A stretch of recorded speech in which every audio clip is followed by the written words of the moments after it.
día a todos. Bienvenidos otra vez a esta cápsula de cultura compulsiva.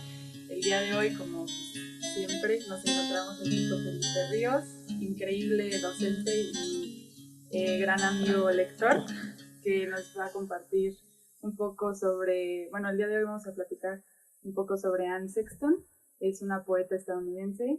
Y pues bueno, Felipe, ¿cómo estás? Muy bien, me he encantado de ya haber vuelto a literatura, ¿no? Después del tránsito por cine y por música, ¿eh? También es muy estimulante, pero sin duda la literatura es el arte en donde nos tenemos que poner en silencio para escuchar, ¿no? Para escuchar con los ojos. Y, y además, pues encantado de también en el marco de lo que está preparando Articultura, que es toda esta propuesta, ¿no? De los aportes culturales de mujeres, hablar de una poeta que en comparación con otras de Estados Unidos, como Sylvia Plath, por ejemplo, de la cual fue amiga, ha quedado un poco eclipsada u olvidada. Y una poeta además que cuando empezamos a barajar nombres, me dio mucho gusto que al primer poema ya Aranza estaba clavadísima con ella, ¿no? Que es Anne Sexton. No, sí, de verdad. Fue, o sea, me di cuenta que es una poeta demasiado, o sea, herida. Y, y bueno, a lo mejor tú nos puedes contar un poquito más de su historia. Lo que yo rescaté fue que pues era una ama de casa como muy reprimida en cuanto a su libertad como de expresión, de como vida, de trascendental, y que estuvo varias veces Sí, en en manicomios instituciones. Ajá. y, sí, y que la poesía fue como su salvación. Exacto. Entonces, Sí. platícanos un poco más de ella.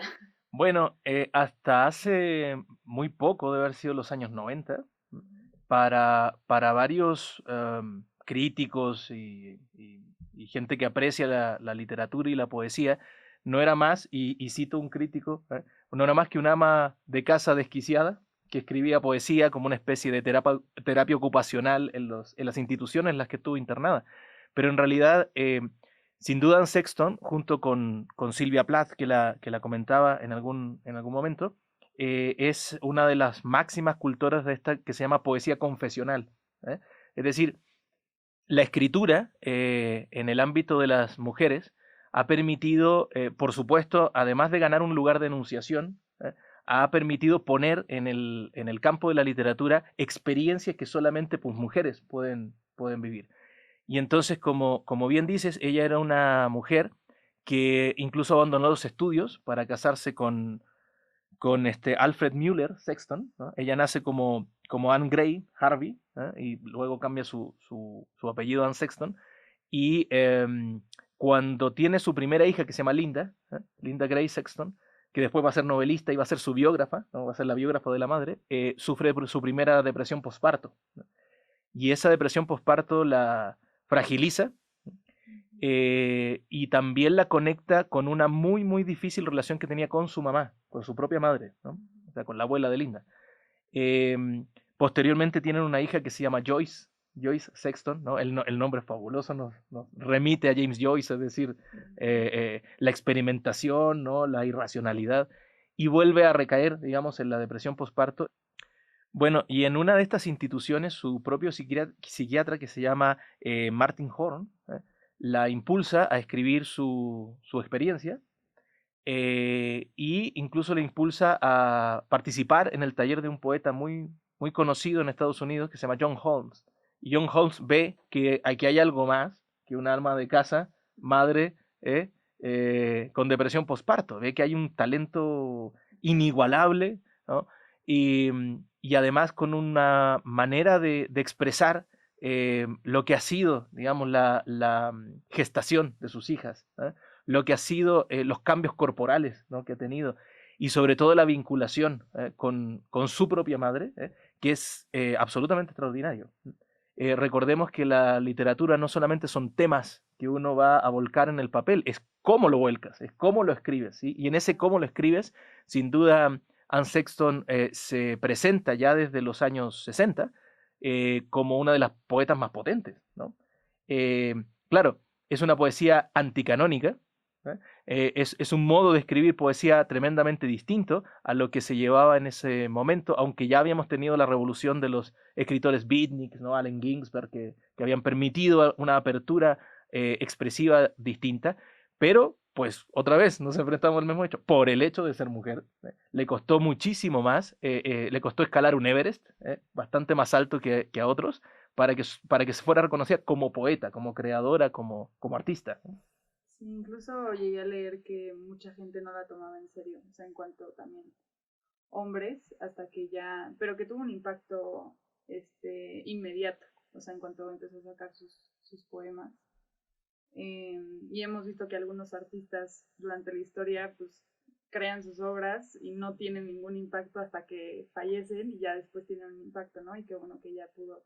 Incluso ganó El el Pulitzer, sí. Pulitzer en 1967, si no me equivoco. Exacto. Sí, gana el Pulitzer con el libro Live or Die, Vive o Muere, que ya el título es bastante elocuente. Y lo que podríamos recomendar aquí sería la poesía completa, ¿no? Que la sistematiza y la prologa José Luis Reina, que es un, digamos, gran crítico, digamos, en lengua española, y las cartas de Anne Sexton, ¿no? Es decir, la poesía de ella no está alejada del entorno doméstico, del círculo, digamos, más inmediatamente posterior al entorno doméstico, y por lo tanto podemos ir viendo cómo las mismas experiencias que hemos hablado, que es la relación con el marido, que era muy difícil también, la relación con las hijas que digamos, ella las ponía por escrito, ¿eh?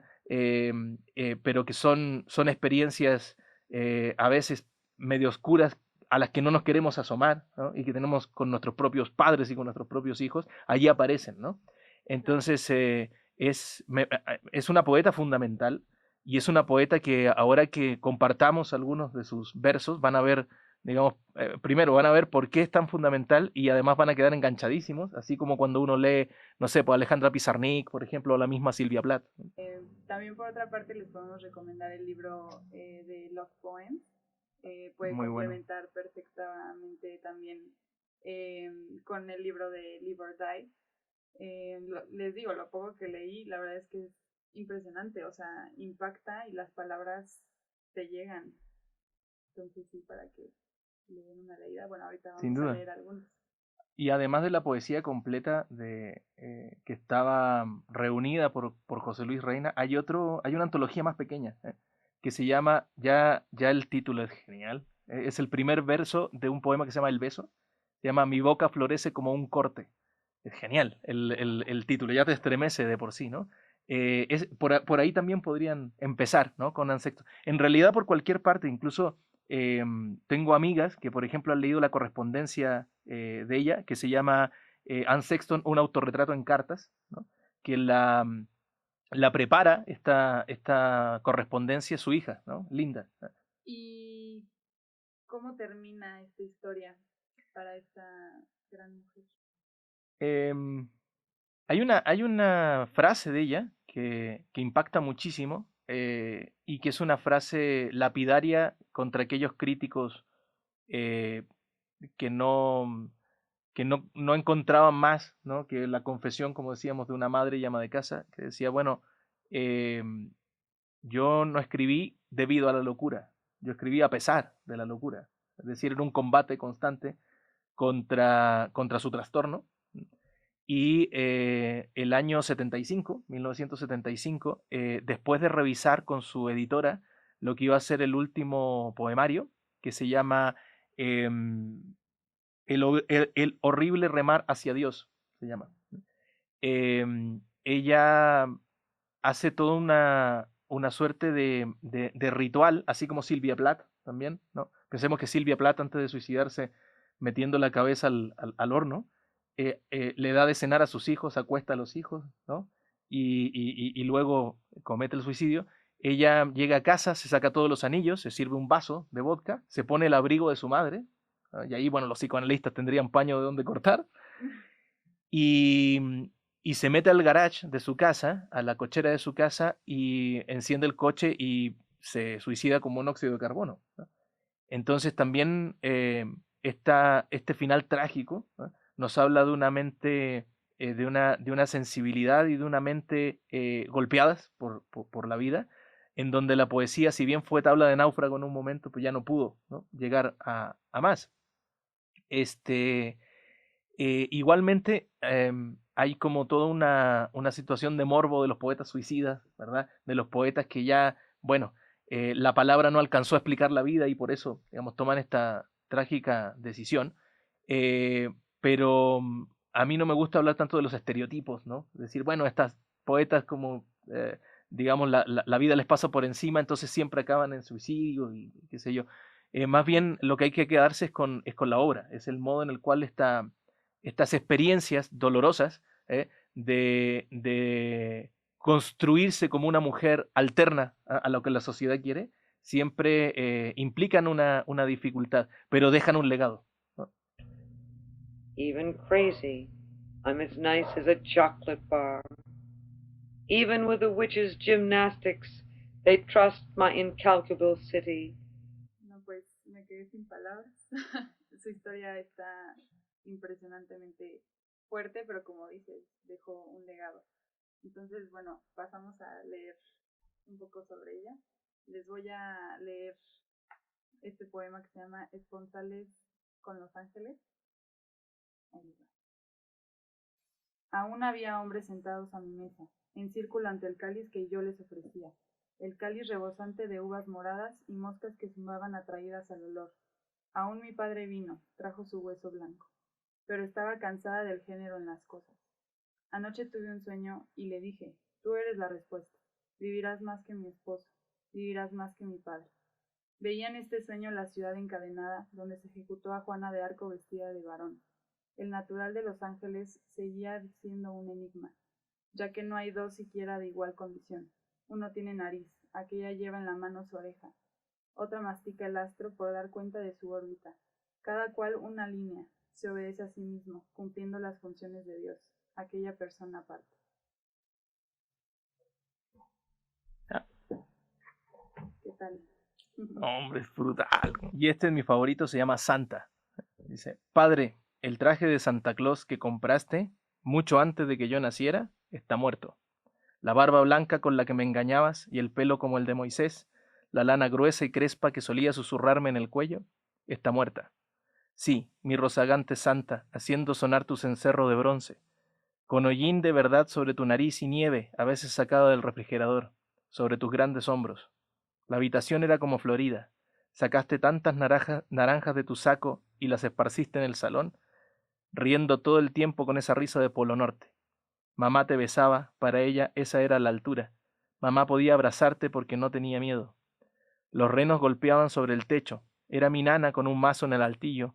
Para mis hijos era mi esposo rompiendo cosas con una palanca. El año que dejé de creer en ti es el año en que estabas ebrio. Mi hombre rojo y borrachín, tu voz pastosa como el jabón. Estabas muy lejos de ser San Nico, con ese olor a cóctel de papá. Lloré y salí corriendo del cuarto y tú dijiste, bien, gracias a Dios esto terminó. Y así fue hasta que llegaron los nietos. Entonces te amarré las almohadas a las 5 a.m. de la mañana y te ajusté la barba, toda amarillenta con el tiempo, y puse rouge sobre tus mejillas y blanco tiza en tus cejas. Éramos conspiradores, actores secretos, y te besé porque era lo suficientemente alta. Pero eso ya pasó. La era se acaba y hay niños grandes que cuelgan sus calcetas y construyen un negro monumento a tu memoria.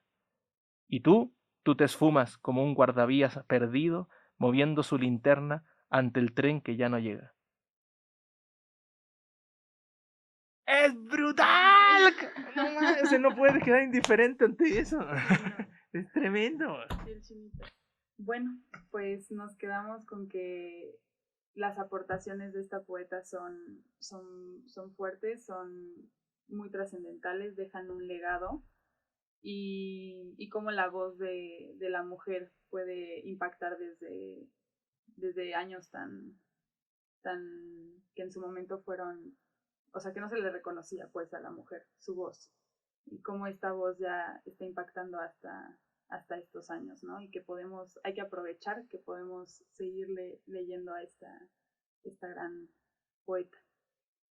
Y pues no sé qué más agregar. Muchas gracias. ¿Quieres agregar algo más, Felipe? No, que la lean nada más y que en esta estela seguramente se van a encontrar con Alejandra Pizarnik, ¿no? Se van a encontrar con Gabriela Mistral, que a ti te gustaba mucho también, con Silvia Plath, ¿verdad?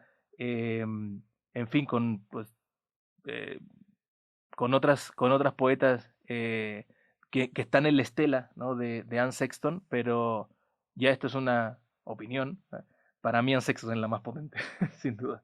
Okay. Me gustaría, muchas gracias, y me gustaría agregar rapidísimo que cuando leí sobre ella, le hicieron una pregunta y que decía, ¿qué recomendaría a los jóvenes que desean iniciar un oficio? Y ella tomó una frase de Kafka que dice, un libro debería ser como un hacha para romper el mar de hielo que llevamos en nuestro interior. Entonces, no sé, como que me quedo mucho con eso. Pues leamos más para romper ese hielo a nuestro interior. Muy bien. Pues nos vemos entonces en la siguiente Cultura Compulsiva, aquí en Arte y Cultura de la Náhuatl. Warms an old implacable heart such as mine.